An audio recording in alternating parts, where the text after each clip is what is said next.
wasiirka xiriirka golayaasha Soomaaliland Maxamed Xaaji Aadan iyo wafdi oo hogaaminayo ayaa si diiran loogu soo dhaweeyay magaalada madaxda gobolka Sanaag ee Ceerigaabo waxaana markii wasiirku soo gaaray madasha soo dhaweynta duleedka magaalada Ceerigaabo halkaas ku qaabilay mas'uuliyiinta maamulka gobolka Sanaag isduwaa wasaaradda xiriirka golayaasha ee gobolka Sanaag madax dhaqameed iyo qaybaha kala duwan ee bulshada gobolka Sanaag si fiican baan kugu soo dhaweynaynaa waa gobolkaagii wax qabad baan u baahanahay horumar baan u baahanahay aad iyo aad baan kugu soo dhaweynaa xafiisyadaadii iyo golaha meeshii waanu diyaar garaynaa waa diyaar waxaan leenahay ku soo dhawaada warbixinta ay u timi iyo iyadoo faahfaahsan dib baan ka sheegi doonaa insha Allah waxaan soo dhaweynaa wasiirka iyo wafdiga hogaaminayo wasiirka xiriirka golayaasha iyo dastuurka waxaan leenahay wasiir soo dhawow gobolku waa gobolkaagii waana lagu baahnaa adigu waa lagu sugay adigu xogogaal baad ahayd wasiiradii hore wasiirada hadda la keenay iyagu xogogaal ma aha laakiin adigu labada xukuumadood ba xogogaal baad ka tahay inta farxad waxaan oo inaan halka soo dhaweyno wasiirkii Maxamed Xaaji Aadan iyo agaasimihii guud ee wasaaradda xiriirka golayaasha iyo dastuurka aad iyo aad baan u soo dhaweynaynaa waana wasiirka qura oo bariga Sanaag soo maray waa dawladii hore dawladdan uma soo marin laakiin tii hore wasiirka qura oo tegay bariga Sanaag oo dhan soo maray waa wasiirkan hadda marayo xiriirka golayaasha oo hogaaminayo wasiirka iyo agaasimaha guud aad iyo aad baan u soo dhaweynaynaa wasiirka golayaasha iyo xiriirka dastuurka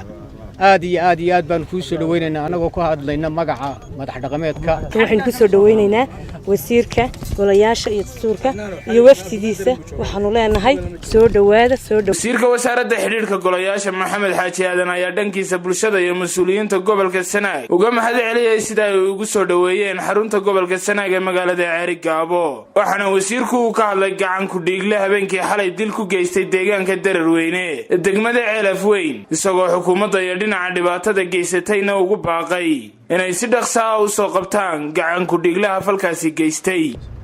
waxaan halkan runtii tacsi uga dirayaa yeerida xalay dhacday ilaahay subxaanahu wa ta'ala waxaan uga baryayaa inuu ilaahay naxariistiisa ka waraabiyo ilaahay subxaanahu wa ta'ala jannatul firdaws geeyo waxaan kale oo runtii iyadana aan farruun dirayaa mas'uuliyiinta iyo ciidamada qaranka ee goobtaasi in gacan ku dhiglaha lagu soo qabto sida ugu dhaqsaha badan leh nabadii salka loo dhigay ee Soomaaliland oo dhan isugu timi ee aanay u kala hadhin cidii maanta isku dayday inay wax yeesho suurtoobi mayso gacan bira gacan dawladeed gacan shacab baa wax laga qaban inta kadibna waxa wasiirku uu xadhiga ka jaray xarunta xafiiska wasaaradda xiriirka golayaasha iyo arrimaha dastuurka ee gobolka Sanaag geesta kalena waxa uu wasiirku kulan ballaaran la yeeshay mas'uuliyiinta gobolka Sanaag isagoo halkaasina ka sheegay ujeedada safarkiisa gaadho sidaa ka waranteen baahida aynu qabno inaynu dastuurkeena iyo shuruucdeena ogaanona kuna dhaqanno markaynu ogaano ku dhaqanno sidaa daraadeed waxaan rajaynayaa dhammaan ballaamaha dawladdu inay la shaqayn doonaan isuduwaha waana idinka madaxeed celinaynaa degmo ahaan iyo gobol ahaan sida aan noo soo dhaweysanayay sida xafiiska maxamed ahaa ee noogala shaqayseen taana aad iyo aad baan idinka mahad celinaynaa dee wada shaqayn wanaagsan Jaabir Saciid Cali Jaabir Bulshaawi Kalsan TV Ceerigaabo